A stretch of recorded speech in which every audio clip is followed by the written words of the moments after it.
Oi, gente, tudo bem? Iniciando a nossa meta 9 de biologia, falando ainda sobre o transporte de moléculas de dentro para fora e de fora para dentro das células. Vamos lá? Englobando partículas, então. Existem duas formas, dois tipos de transporte entre a célula e o meio externo. O primeiro, endocitose. Endo quer dizer dentro. Então, endocitose é a incorporação, é a absorção de partículas na célula através da membrana plasmática, certo? Ela pode ocorrer de duas formas, por fagocitose ou por pinocitose. Nós já falaremos de cada uma delas. E a exocitose, exo quer dizer liberação, tá indo para fora da célula. Então, todo aquele rejeito, tudo aquilo que a célula não precisa mais, ou então substâncias que foram produzidas e devem ser excretadas, eliminadas da célula, nós chamamos de exocitose. Então, endocitose, absorção. Exocitose é a liberação. Vamos começar falando da fagocitose. Então, a fagocitose é um processo de endocitose, colocar moléculas para dentro da célula. Isso acontece geralmente quando as partículas que precisam entrar na célula são muito grandes, ou então quando existe um agente que possa causar algum tipo de dano, por exemplo, uma bactéria. Tá? Então, quando essa célula percebe que tem ali uma partícula que ela precisa fagocitar, a membrana plasmática projeta pseudópodes. O que esses pseudópodes são? Eles são prolongamentos da membrana que vão abraçar, que vão englobar a partícula que a célula quer colocar para dentro dela, certo? Após o englobamento da partícula, uma vesícula chamada fagossomo é formada. Então, para proteger ali o conteúdo da célula, em volta dessa partícula que foi englobada, é formada uma membrana, também a mesma composição de membrana plasmática, né, os fosfolipídios, para isolar essa partícula. Por quê? Se essa partícula por acaso for uma bactéria, essa bactéria pode liberar toxinas e matar a célula. Então ela fica protegida, né? Protege a célula por conta dessa membrana. Os lisossomos, que são as organelas responsáveis pela digestão, possuem enzimas. Então esses lisossomos vão até o fagossomo, liberam essas enzimas digestivas que vão quebrar, degradar, destruir essa molécula que foi englobada. Quando a gente tem a presença do fagossomo com as enzimas dentro, nós chamamos essa estrutura, essa bolha, né, de vacúolo digestivo. É onde está acontecendo a digestão. Na minha imagem, eu coloquei o passo a passo. Então, no número 1, a formação do pseudópodo, né, esse dobramento da membrana plasmática, que vai abraçar e vai fazer com que essa partícula, essa molécula, bactéria, entre na célula.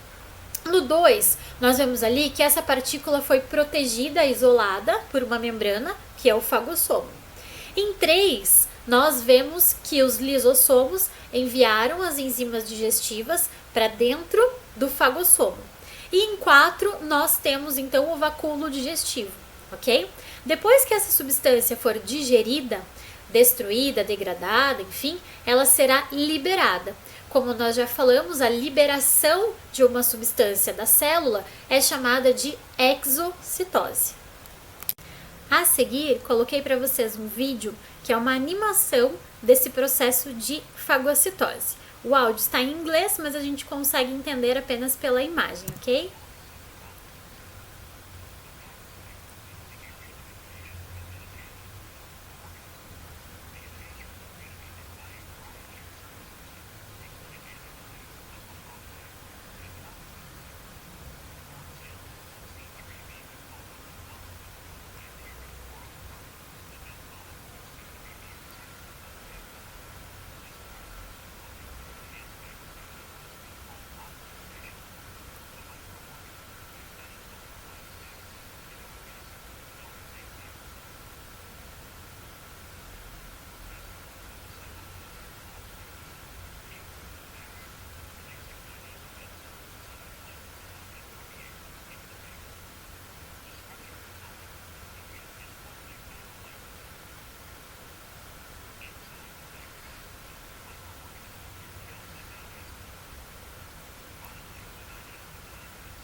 Então vamos lá. O próximo processo, ainda de endocitose, é chamado pinocitose. Então a principal função lá da fagocitose é englobar uma partícula grande, uma partícula em que os fosfolipídios não permitem a passagem. Lembrando que os fosfolipídios são muito próximos, mas não são colados, e algumas moléculas conseguem passar entre eles. Mas quando nós temos uma molécula muito grande, ou ainda como uma célula, por exemplo, uma bactéria, é preciso que a célula faça fagocitose. No caso da pinocitose, nós também teremos esse processo. A diferença é que agora nós teremos partículas menores e geralmente diluídas em água. Em vez de formar o pseudópodo, nós temos a formação de uma invaginação. Invaginação é uma membrana interna, né? É na verdade um dobramento interno da membrana, formando ali uma cavidade. E nessa cavidade, as partículas e também as moléculas de água acabam entrando. Consequentemente, essa invaginação se desloca, né, para o interior da célula, formando como se fosse uma bolha, que nós chamamos agora de pinossomo. E esse pinossomo vai sofrer o mesmo processo que o fagossomo. Então, as enzimas digestivas vão fazer a sua digestão, degradação. Qual é a principal diferença, então, entre fagocitose e pinocitose?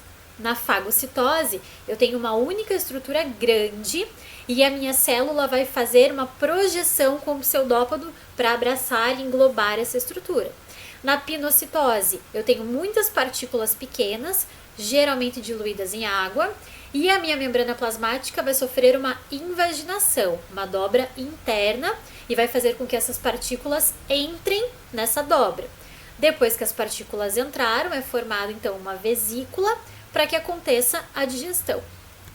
A exocitose é o processo, como nós já falamos, de liberação, é o processo contrário. Então, depois que acontece a digestão intracelular dentro da célula, aquilo que não tem mais utilidade é liberado. Ou então, em células que produzem hormônios, que produzem substâncias importantes para o nosso corpo, elas precisam liberar isso na corrente sanguínea ou em outros tecidos. Então, o mesmo processo vai acontecer. Essa vesícula vai chegar perto da membrana plasmática, vai abrir essa membrana e liberar para fora, né, obviamente, o conteúdo do interior da vesícula, ok? Pessoal, qualquer dúvida, por favor, me escrevam. Um beijo, até a próxima!